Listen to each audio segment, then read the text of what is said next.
Pažįstu Andrių Bagdoną nuo pat įstojimo į Liberalų sąjūdį.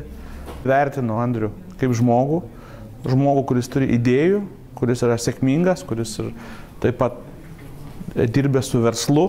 Su Andriu Bagdonu turim ir bendrų planų. Pavyzdžiui, Juodkrantės gimnazijos atstatymas, kuri galėtų tapti tikra jūrų kadetų mokykla. Šitas planas yra tikrai labai svarbus ir Lietuvai ir turi mano pilną paramą. Ir manau, kad su Andrium mes tikrai galėtume išspręsti šitą problemą ir įgyvendinti nuostabią jūrų kadetų mokyklą.